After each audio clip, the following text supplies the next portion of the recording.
नमस्कार, मी जानवी सावंत. गुरुकिल्ली यशाची मध्ये आपलं स्वागत आहे. भारतामधल्या बऱ्याच विद्यार्थ्यांची अशी अपेक्षा असते की आपण परदेशात जाऊन शिक्षण घ्यावं, मात्र त्यासाठी नेमकं काय करावं हेच समजत नसतं. म्हणूनच आज आपण डॉक्टर होण्यासाठी रशियन विद्यापीठामधील संधी या विषयावरती बोलणार आहोत. आणि यावर बोलण्यासाठी आपल्या सोबत आहेत डॉक्टर ऋतुजा खिरवे आणि सोबत त्यांचे पालकही आहेत. कार्यक्रमामध्ये आपलं खूप खूप स्वागत आहे. नमस्कार. तर विषयाला सुरुवात करण्याआधी आपण पाहुण्यांची ओळख करून घेऊयात. डॉक्टर ऋतुजा किरवे यांनी स्मॉलेन्स्क स्टेट मेडिकल युनिव्हर्सिटी 2023च्या बॅच मधून आपलं ग्रॅज्युएशन कंप्लीट केलेलं आहे. त्या MBBS आहेत. विशेष म्हणजे त्या गोल्ड मेडलिस्ट आहेत. सध्या त्या दत्ता मेघे हॉस्पिटल आणि कॉलेज नागपूर मध्ये इंटर्नशिप करतायत. सोबत आहेत त्यांचे वडील मिस्टर संजय किरवे, जे नागपूर पोलीस डिपार्टमेंट मध्ये कार्यरत आहेत. तर आता आपण जाणून घेऊया त्यांनी शिक्षण घेतलेल्या युनिव्हर्सिटी बाबत. स्मॉलेन्स्क स्टेट मेडिकल युनिव्हर्सिटी ही रशियामधील MBBSचं शिक्षण देणारी रशियन सरकारची 105 वर्ष जुनी असलेली महत्वाची युनिव्हर्सिटी आहे. भारतीय विद्यार्थ्यांचं MBBS डॉक्टर होण्याचं स्वप्न मोठ्या प्रमाणात पूर्ण करणारं विद्यापीठ अशी ख्याती या संस्थेने मिळवलेली आहे. गेल्या 23 वर्षांपासून भारतामधून मोठ्या प्रमाणात अतिशय विश्वासानं विद्यार्थी इथे जात असून 100% यश संपादन करून परत भारतामध्ये येऊन नामांकित असलेल्या मोठमोठ्या हॉस्पिटलमधून निष्णात डॉक्टर म्हणून रुग्णसेवा करतायत. सर्व सुसज्ज सुविधा असणाऱ्या या विद्यापीठामधून आपल्या मुला-मुलींना डॉक्टर बनवण्यासाठी पाठवण्यात पालकांचं नेहमीच प्राधान्य राहिलंय.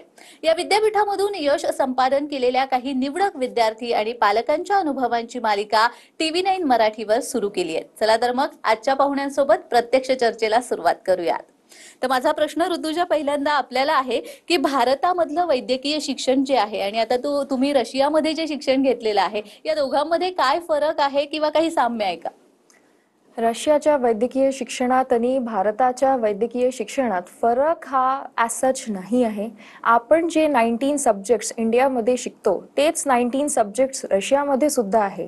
आणि माझी जी युनिव्हर्सिटी आहे म्हणजेच स्मॉलेन्स्क स्टेट मेडिकल युनिव्हर्सिटी, ही युनिव्हर्सिटी गव्हर्नमेंट युनिव्हर्सिटी असल्यामुळे तिथलं सगळं जे कोर्स असतं from first year till 6th year हे इंग्लिश लँग्वेजमध्ये होतो. आणि आमचे जे प्रोफेसर्स आहेत ते खूप काइंड असतात. आम्हाला हेल्प करतात वेळोवेळी. आम्हाला काही डाऊट्स असतील तर आम्ही त्यांच्याशी संपर्क साधू शकतो, त्यांच्याशी बोलू शकतो. आणि जर आम्हाला काही अडीअडचणी येतात तर आम्ही त्यांच्याशी कॉन्टॅक्ट करू शकतो. आणि मेन पॉईंट मला असा सांगावाचा वाटतो की आपण बघतो इंडियामध्ये जे कॉलेजेस असतात, म्हणजे गव्हर्नमेंट असू देत किंवा प्रायव्हेट कॉलेज असू देत, तिथे आपण बघतो एका बॅचमध्ये 100 to 150 स्टुडंट्स असतात. आणि हाच नंबर जो आहे हा सिग्निफिकंटली कमी होतो रशियामध्ये.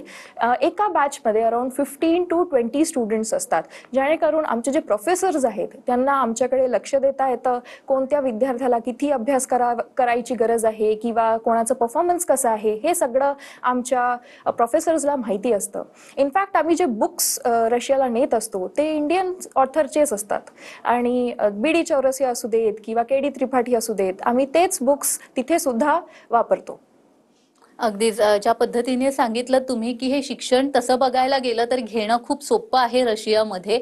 मला असं विचारायचं आहे संजय सरांना, खरं तर, की आपल्या मुलानं डॉक्टर व्हावं अशी प्रत्येक पालकाची इच्छा असते, मात्र वैद्यकीय शिक्षण घेणं तसं आर्थिकदृष्ट्या प्रत्येकाला शक्य होतं असं नाही. मग तुमचा अनुभव कसा होता? रशियामध्ये हे शिक्षण स्वस्त आहे का आणि एकंदरच तुम्ही काय केलं?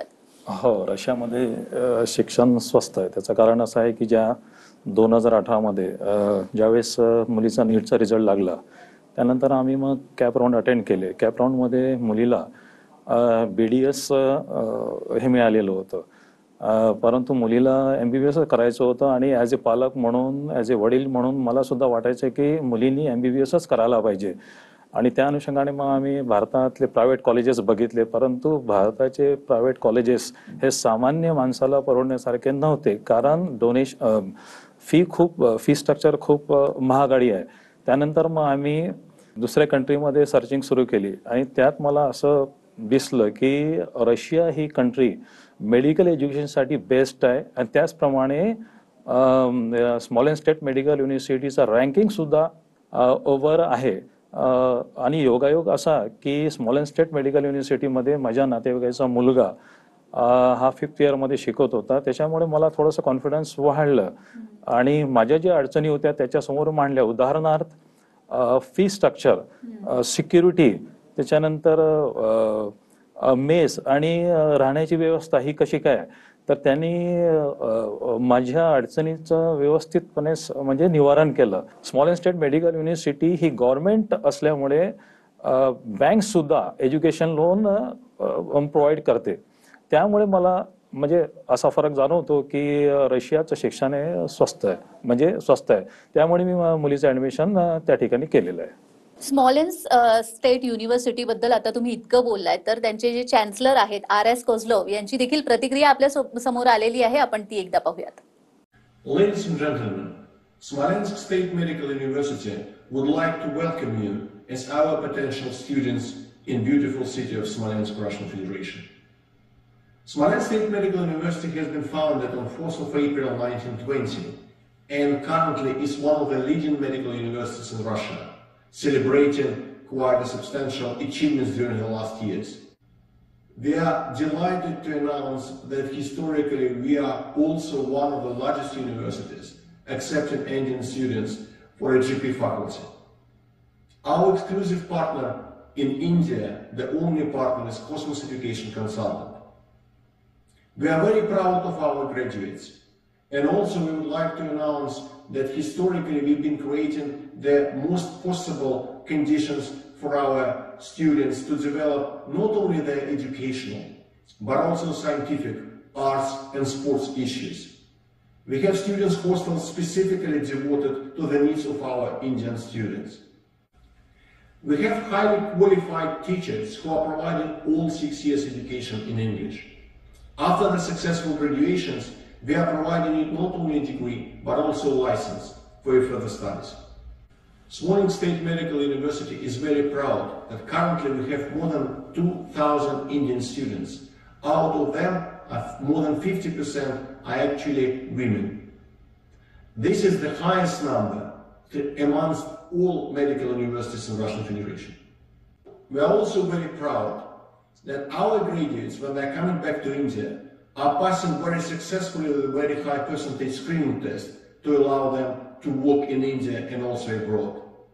Smolensk is a beautiful city, creating the very excellent environment for all nationalities to be present in our beautiful country. Historically, India and Russia has been partners, and we also delighted to develop this partnership in the future. Smolensk State Medical University would like to welcome you as a potential students. See you soon in Smolensk, and thank you. तर नुकतेच आपण ते chancellor जे आहे स्मॉलेन्स state university त्यांची प्रतिक्रिया पाहिलेली आहे. मला तुम्हालाच परत विचारावंसं वाटतं की आपलं पाल्य जेव्हा आपण दुसरीकडे पाठवत असतो, म्हणजे अगदी दुसऱ्या राज्यामध्ये पाठवत असताना सुद्धा आपल्याला एक भीती असते, आणि त्यात जर मुलगी असेल तर मग आणखी एक सिक्युरिटीचा प्रश्न निर्माण होतो. जसं तुम्ही मगाशी म्हणाला होता सिक्युरिटी विषयी, मला थोडंसं आणखीन जास्त विचारायचं आहे की जेव्हा आपली मुलगी आपण परदेशामध्ये पाठवतो शिक्षण घेण्यासाठी म्हणून, तेव्हा काय भीती होती मनात? ती असुरक्षितता वाटत होती का तुम्हाला? हो, त्याच्यामध्ये असं झालं की जेव्हा मुलींनी स्मॉलेन्स्क स्टेट मेडिकल युनिव्हर्सिटीमध्ये ॲडमिशन घेतली, थोडीशी मला मनामध्ये भीती होती की मुलगी 6 वर्ष म्हणजे कशी शिकेल, आणि दुसरी गोष्ट म्हणजे रशियाचं वातावरण हे फार थंड आहे, म्हणजे जेवणाची व्यवस्था आहे किंवा नाही, म्हणजे कशी करेल ती. आणि त्या अनुषंगाने मग वेळोवेळी मी तिला व्हिडिओ कॉलद्वारे, म्हणजे नेहमी आमची चर्चा व्हायची मुलीची आणि माझी, की मी तिला विचारायचो, बेटा शिक्षण कसं आहे आणि जेवणाची व्यवस्था कशी आहे, सिक्युरिटी वगैरे आहे का. मग मी तिला म्हणायचो की तू व्हिडिओ कॉलद्वारे मला दाखव सगळं हे. तर मुलीने मग व्हिडिओ कॉलद्वारे म्हणजे हॉस्टेल वगैरे दाखवलं, म्हणजे मुलीचं हॉस्टेल आणि मुलांचं हॉस्टेल सेपरेट दिसलं मला, म्हणजे व्हिडिओ कॉलद्वारे. आणि त्याचप्रमाणे तिथे मला 24/7 म्हणजे हे 2 गार्ड हे हॉस्टेलच्या खाली मला म्हणजे उपलब्ध असल्याचे दिसले, म्हणजे सिक्युरिटी करताना दिसले. त्याचप्रमाणे मला मुलीने मग कॅमेरा म्हणजे व्हिडिओ कॉलद्वारे मेसची व्यवस्था दाखवली. मेसचं जेवण हे एकदम चांगलं होतं, आणि ज्याला मेसचं जेवण करायचं त्याने मेसमध्ये जेवावं, आणि ज्याला नाही करायचं असेल ते तिथे म्हणजे अशी व्यवस्था आहे की ते हाताने सुद्धा करू शकतात. आणि त्याचप्रमाणे सिक्युरिटीला एक फार जास्त महत्त्व दिलेलं आहे. त्याच्यामध्ये असं होतं की समजा मुलगा किंवा मुलगी बाहेर जर गेली की कामानिमित्त वगैरे, त्याच्यामध्ये स्ट्रिक्ट त्यांच्याकडनं म्हणजे ऑर्डर दिलेले असतात की 8च्या आतमध्ये तुम्ही सगळं हे निपटून म्हणजे युनिव्हर्सिटीमध्ये परतावं. तर थोडक्यात सांगायचं झालं की सिक्युरिटीला म्हणजे खूप स्ट्रिक्ट केलेलं आहे तिथे. त्यामुळे मला असं म्हणजे नंतर मला वाटलं की नाही, आपण जे ऍडमिशन घेतली आहे स्मॉल स्टेट मेडिकल युनिव्हर्सिटीमध्ये खूप चांगलं केलेलं आहे. आणि त्याचप्रमाणे तिथे मला असं जाणवलं की तिथले जे व्हाईस चान्सलर आहे डॉक्टर एलॉक सर व त्यांची पूर्ण टीम ही वेळोवेळी तिथे मुलांच्या अडचणीचं समाधान करत असतात. त्याच्यामुळे मला म्हणजे सिक्युरिटी बाबतचा जो प्रश्न आहे तो माझ्या डोक्यातून निघून गेला. अगदीच. आता नुकतंच तुम्ही डॉक्टर आलोक ॲरन यांचा देखील उल्लेख केलेला आहे, तर त्यांची देखील प्रतिक्रिया आपल्याकडे आलेली आहे, आपण ती एकदा पाहूयात. Dear Indian students and parents, a warm namaste from the Smolensk State Medical University, Smolensk, Russia. My name is Dr. Alok Aaron. I'm the foreign advisor to the Chancellor of the Smolensk State Medical University, and I'm looking after the admission cell for the foreign students who are going to study in English medium. For this purpose, we have created Cosmos Educational Consultants in India. मैं आपके साथ हिंदी में बात करना चाहूंगा. स्मॉलेंस्क state medical university की स्थापना सन 1920 में हुई थी और 2020 में इस यूनिवर्सिटी ने अपने 100 साल पूरे किए थे. स्मॉलेंस्क स्टेट मेडिकल यूनिवर्सिटी में सन 2002 से इंडिया के स्टूडेंट्स का एडमिशन का काम मैं देख रहा हूं और अब तक स्मॉलेंस्क स्टेट मेडिकल यूनिवर्सिटी में 5000 से ज्यादा इंडिया के बच्चों का एडमिशन हो चुका है और उनमें से 3000 से ज्यादा इंडिया के बच्चे यहां से ग्रेजुएशन करके निकल चुके हैं. हमारे इंडियन ग्रेजुएट्स दुनिया के करीब करीब सभी देशों में हमारा नाम ऊंचा कर रहे हैं और वो इंडिया के ग्रेजुएट्स जो यहां से इंडिया वापस जा रहे हैं उन्होंने भी हमारा सर गर्व से ऊपर किया है, क्योंकि इंडिया के स्क्रीनिंग टेस्ट में हमारे ग्रेजुएट्स 93% का पासिंग परसेंटेज दे रहे हैं फर्स्ट अटेम्प्ट में. इसको कंपैरिजन के तौर पे देखना चाहिए, क्योंकि दूसरी यूनिवर्सिटी से आने वाले जो ग्रेजुएट्स हैं वो 22-23% से ज्यादा का फर्स्ट अटेम्प्ट में पासिंग परसेंटेज नहीं दे रहे. मैं अपने पेरेंट्स की याद में इंडिया के सभी बच्चों को $500 की एक स्कॉलरशिप हर साल देता हूं. इसके बारे में डिटेल में आप हमारी साइट के ऊपर देख सकेंगे. इसके अलावा हर टॉपर बच्चे को भी उसकी पूरी फीस के बराबर स्कॉलरशिप मैं अपने पेरेंट्स की याद में दे रहा हूं. इस समय स्मॉलेंस्क स्टेट मेडिकल यूनिवर्सिटी में 2000 से ज्यादा इंडिया के बच्चे पढ़ रहे हैं और उनमें से 1000 से ज्यादा इंडिया की लड़कियां हैं. हमारी यूनिवर्सिटी में 5 हॉस्टल्स हैं, जिसमें से 3 हॉस्टल्स सिर्फ इंडिया के बच्चों के लिए हैं. इनमें गर्ल्स हॉस्टल अलग है, बॉयज हॉस्टल अलग है. हमारे कैंपस में एक इंडियन मेस भी काम कर रही है, जिसमें इंडियन कुक्स के द्वारा 2 तरह का खाना बनाया जाता है, pure vegetarian end non vegetarian. हमारी यूनिवर्सिटी में पढ़ाई का ड्यूरेशन 6 साल है और सभी 6 सालों में पढ़ाई का मीडियम इंग्लिश मीडियम है. हमारी यूनिवर्सिटी द्वारा दी जाने वाली डिग्री दुनिया के सभी देशों में रिकॉग्नाइज्ड है. ये डिग्री WHO से भी रिकॉग्नाइज्ड है. इंडिया में इंडियन गवर्नमेंट NMC की तरफ से भी ये डिग्री रिकॉग्नाइज्ड है. हमारी यूनिवर्सिटी की डिग्री NMC के सभी रिक्वायरमेंट्स को सेटिस्फाई करती है, including licensing examination. Students and parents, इस बात का ध्यान रखिए कि हमारी यूनिवर्सिटी में एडमिशन सिर्फ और सिर्फ डायरेक्ट एडमिशन होते हैं. हमारी यूनिवर्सिटी हम इंडिया के किसी भी एजेंट को हमारे यहाँ एडमिशन देने के लिए अपॉइंट नहीं करते हैं. हमारी यूनिवर्सिटी में एडमिशन सिर्फ वो स्टूडेंट्स जो यहाँ ऑलरेडी पढ़ रहे हैं या वो स्टूडेंट्स जो हमारे यहाँ से ग्रेजुएशन करके जा चुके हैं उनके रिकमेंडेशन से ही हो सकता है. So all Indian students who are willing to join Smolensk State Medical University this year, you are most welcome. Best of luck. तर कॉस्मॉस चे जे डॉक्टर आलोक ॲरन आहेत डिरेक्टर, त्यांची प्रतिक्रिया नुकतीच आपण पाहिलेली आहे. आपल्याला या विषयावर अजूनही चर्चा करायची आहे, मात्र वेळ झालेली आहे एका विश्रांतीची. कुठेही जाऊ नका, पाहत रहा गुरु किल्ली यशाची.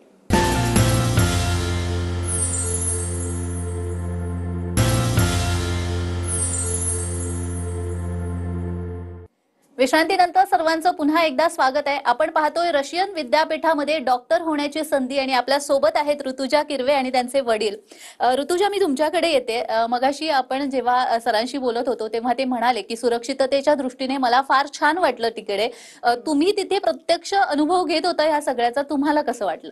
माझं एक्सपिरियन्स स्मॉलेंस स्टेट मेडिकल युनिव्हर्सिटीचं खूप चांगलं राहिलं आहे, कारण मला कोणत्याही गोष्टीची काळजी करायची गरज नव्हती. माझे प्रोफेसर्स, माझे टीचर्स, आलोक सरची टीम हे सतत आमच्यासोबत राहायची आणि आम्हाला काही डाऊट्स असतील, आम्हाला काही अडीअडचणी आल्या तर आम्ही डिरेक्टली त्यांच्याशी कॉन्टॅक्ट करू शकत होतो. आमच्या हॉस्टेलमध्ये सरची टीम असायची आणि आमचे क्वेश्चन्स जे असायचे, आम्हाला जर कुठे जायचं आहे तर आम्हाला इथे एक अथॉरिटी म्हणून आमच्यासोबत राहायचे. नॉट ते आमचे खूप सिनियर्स आहेत म्हणून, ॲज आर फ्रेंड्स ते आमच्यासोबत राहायचे. माझं जे जर्नी होतं ते खूप चांगलं होतं. माझे प्रोफेसर्स सुद्धा खूप चांगले होते आणि खूप वेल एज्युकेटेड होते, जेणेकरून मला कधीच असं वाटलं नाही की मी दुसऱ्या कंट्रीमध्ये आहे, मी माझ्या कंट्रीमध्ये नाही आहे, मी इंडियात नाही आहे, मी रशियात आहे. तुम्ही आता MBBS करून भारतामध्ये आलेला आहात. तुमचा काय अनुभव आहे? MBBS केल्यानंतर भारतामध्ये प्रॅक्टिस सुरू करता येते का? आणि जर आपल्याला PG ला प्रवेश घ्यायचा असेल तर तो म्हणजे रशियामध्ये शिक्षण घेतल्यानंतर भारतामध्ये मिळतो का? हो, माझी जी युनिव्हर्सिटी आहे म्हणजेच स्मॉलेंस स्टेट मेडिकल युनिव्हर्सिटी, ही युनिव्हर्सिटी WHO म्हणजेच वर्ल्ड हेल्थ ऑर्गनायझेशननी रेकग्नाइज केली आहे, जेणेकरून आपली NMC that is national medical commission of इंडियानी आपल्या युनिव्हर्सिटीला परवानगी दिली आहे. आणि आपण जेव्हा 6 इयर्स मीन्स 6 वर्ष कंप्लीट करून येतो फ्रॉम रशिया युनिव्हर्सिटीमधनं, आपल्याला इंडियामध्ये येऊन एक licensing exam that is foreign medical graduate exams ही द्यावं लागते. आणि ही एक्झामिनेशन जी आहे हे वर्षातनं 2दा कंडक्ट केली जाते. ही एक्झाम दिल्यानंतर आपण भारतात कोणत्याही प्रदेशात प्रॅक्टिस करू शकतो, किंवा जर आपल्याला विदेशात जाऊन प्रॅक्टिस करायची आहे तर आपण विदेशात सुद्धा प्रॅक्टिस करू शकतो. USMLE, प्लॅब ही सगळे जे एक्झाम्स आहेत ह्या पण आपण देऊ शकतो. अगदीच ज्या पद्धतीने तुम्ही सांगितलेलं आहे आणि एकंदर सगळा तुमचा अनुभव राहिलेला आहे, मला वाटतं ज्या मुलींना आता परदेशामध्ये किंवा रशियामध्ये जाऊन शिक्षण घ्यायचं असेल, वैद्यकीय शिक्षण, त्याही आणि त्यांचे पालकही आता निर्धास्त झाले असतील मला असं वाटतं. मी तुम्हालाच विचारेन की रशियामध्ये डॉक्टर होण्यासाठीची नेमकी प्रोसिजर काय असते, म्हणजे काय करायला हवं जेणेकरून आपल्या विद्यार्थ्यांना देखील समजेल? रशियामध्ये म्हणजेच स्मॉलेंस स्टेट मेडिकल युनिव्हर्सिटीमध्ये ॲडमिशन घ्यायची जी प्रोसिजर आहे ती खूप सोपी आहे, खूप इझी आहे. आपल्याला 3 गोष्टी हव्या असतात. फर्स्ट दॅट इज 12th स्टँडर्डचं बोर्डचं passing certificate, physics, chemistry, bio ग्रुपमध्ये 150 मार्क्स अँड अबव्ह पाहिजे असतात, आणि नीट UGचं आपल्याला क्वालिफिकेशन पाहिजे असतं. जर या 3 गोष्टी आपल्याकडे असतील तर स्मॉलेंस स्टेट मेडिकल युनिव्हर्सिटीमध्ये ॲडमिशन घेणं हे खूप इझी होऊन जातं. आणि आमच्या युनिव्हर्सिटीमध्ये मला हा एक पॉईंट सांगावासा वाटतो की आमच्या युनिव्हर्सिटीमध्ये एजंट हा प्रकार नाही आहे. जर एजंट नसल्यामुळे पालकांची आणि विद्यार्थ्यांची फसवणूक होत नाही. आता एजंट्स नाही आहे तर आपल्याला इन्फॉर्मेशन कुठून भेटणार? तर इन्फॉर्मेशन आपल्याला आमच्या युनिव्हर्सिटीच्या वेबसाईट दॅट इज www.sgmu.info वर भेटून जाईल. आणि जर आपल्याला इन पर्सन कोणाशी बोलायचं असेल तर आमचे जे डॉक्टर आलोक सर आहे, कॉस्मॉस एज्युकेशन कन्सल्टन्सीचे डिरेक्टर, त्यांनी हे जबाबदारी तिथे शिकणाऱ्या मुलांना आणि त्यांच्या पालकांना आणि तिथनं पासआउट झालेले मुलं आणि त्यांच्या पालकांना दिली आहे की जर आपल्याला कोणता डाऊट असेल किंवा आपल्याला तिथे ॲडमिशन घ्यायची असेल तर आपण त्यांच्याशी संपर्कात साधू शकतो. आणि हे जे इन्फॉर्मेशन सेंटर्स आहे हे ऑल ओव्हर इंडियामध्ये आहे. जर आपल्याला तिथे ॲडमिशन घ्यायची असेल तर आपण डिरेक्टली त्यांच्याशी बोलून तिथे ॲडमिशन घेऊ शकतो. पण मग जर MBBS घेऊन जेव्हा आपण भारतामध्ये परततो, जसं तुम्ही आता आलेला आहात, ते झाल्यानंतर लगेचच तुम्हाला प्रॅक्टिस करता येते का? इंटर्नशिप करावी लागते, काही परीक्षा वगैरे द्याव्या लागतात, असं काही असतं का? हो, रशियामधनं MBBS करून आल्यानंतर आपल्याला एक FMG, that is foreign medical graduates examination, जी एक लायसन्सिंग एक्झामिनेशन आहे इंडियामध्ये प्रॅक्टिस करायसाठी. ही एक्झामिनेशन आपल्याला द्यावी लागते आणि ही एक्झामिनेशन दिल्यानंतर आपण भारतात कुठेही प्रॅक्टिस करू शकतो किंवा आपण परदेशात जाऊनही प्रॅक्टिस करू शकतो. आणि आमच्या युनिव्हर्सिटीमध्ये ते आम्हाला त्या पद्धतीने शिकवतात. म्हणजे जेव्हा आम्ही भारतात परततो तेव्हा ही एक्झाम आमच्यासाठी डिफिकल्ट नाही जात. म्हणजे आमच्यासाठी इझी होतं जेव्हा आम्ही ही एक्झाम क्रॅक करणं. जेव्हा आम्ही स्मॉलेन्स स्टेट मेडिकल युनिव्हर्सिटीमधून जेव्हा मी वापस येतो तर ही एक्झाम क्रॅक करणं आमच्यासाठी खूप सोपं होऊन जाते, कारण आम्हाला त्याच अप्रोचनी तिथे शिकवलं जातं. खरंच खूप छान. म्हणजे आपल्या विद्यार्थ्यांनाही कळेल आणि त्यांचे जे काही डाऊट्स असतील ते एव्हा सगळे क्लिअर झाले असतील मला वाटतं. मी संजय सरांकडे येईन. मध्यमवर्गीय पालक म्हणून प्रत्येक पालकाचा असा विचार असतो की वैद्यकीय शिक्षण द्यावं किंवा कोणत्याही फॅकल्टीमध्ये शिक्षण द्यावं, पण बाहेर पाठवण्यासाठी म्हणजे परदेशामध्ये पाठवण्यासाठी मनाने तो पालक तयार नसतो. कारण अर्थात आपण मगासपासून बोलतोय ती म्हणजे एक आर्थिक गोष्ट येते, दुसरी म्हणजे सिक्युरिटी येते, तिसरी म्हणजे तिथलं सगळं एन्व्हायरमेंट, या सगळ्याच गोष्टी येतात. मग अशा वेळी तुम्ही जेव्हा रशियामध्ये आपल्या मुलीला पाठवलं, तुमचा अनुभव काय होता? ती सुरक्षितता तुम्हाला वाटली होती का? हो, मला तर फार छान म्हणजे अनुभव आलेला आहे. म्हणजे त्याचे प्रमुख 4 कारण आहे. एक तर म्हणजे सामान्य माणसाला परवडणारं म्हणजे फी स्ट्रक्चर, त्याच्यानंतर म्हणजे सिक्युरिटी, म्हणजे तिथे ऑलवेज सिक्युरिटी म्हणजे खूप म्हणजे टाईट आहे तिथे. वेळ जागोजागी हॉस्टेलमध्ये, कॅम्पसमध्ये म्हणजे सगळे तिथे गार्ड्स वगैरेची म्हणजे व्यवस्था केली जाते. त्याचप्रमाणे मेसची पण व्यवस्था म्हणजे उत्तमरित्या, म्हणजे जे भारतामध्ये आपण जेवण करतो ते रशियामध्ये पण उपलब्ध आहे. तिथे असं वाटतच नाही की आपण म्हणजे रशियामध्ये आहे, असं वाटतं की भारतामध्येच आहे. आणि त्यानंतर हॉस्टेल मी पाहिलं आहे की हॉस्टेलचं प्रिमायसेस स्वच्छ आणि मुलींसाठी वेगळं हॉस्टेल, मुलांसाठी वेगळं हॉस्टेल. तर एकंदरीत मला म्हणजे असं एकदम चांगलं वाटलं. आणि मी तर इतर म्हणजे विद्यार्थ्यांच्या आईवडिलांना हे सांगेल की त्यांच्या मुलींना जर डॉक्टर करायचं असेल तर त्यांनी रशियामध्ये स्मॉलेन्स स्टेट मेडिकल युनिव्हर्सिटीमध्ये म्हणजे ऍडमिशन घेण्यास हरकत नाही. अगदीच. तर यावरून तुम्हाला समजलं असेलच की स्मॉलेन्स स्टेट युनिव्हर्सिटीमध्ये जर तुम्हाला ऍडमिशन घ्यायचं असेल तर कोणतीही काळजी करण्यासारखं खरंच काही नाहीये, कारण पालकही त्याच पद्धतीने सांगतात. तुम्ही दोघेही इथे आलात आणि खूप छान असं मार्गदर्शन केलं, त्यासाठी खूप खूप धन्यवाद. धन्यवाद. तर गुरुकिल्ली यशाची या भागामध्ये आज आपण इथेच थांबतोय. पुन्हा भेटणार आहोत एका नवीन विषयासह. तोपर्यंत पाहत रहा TV9 मराठी.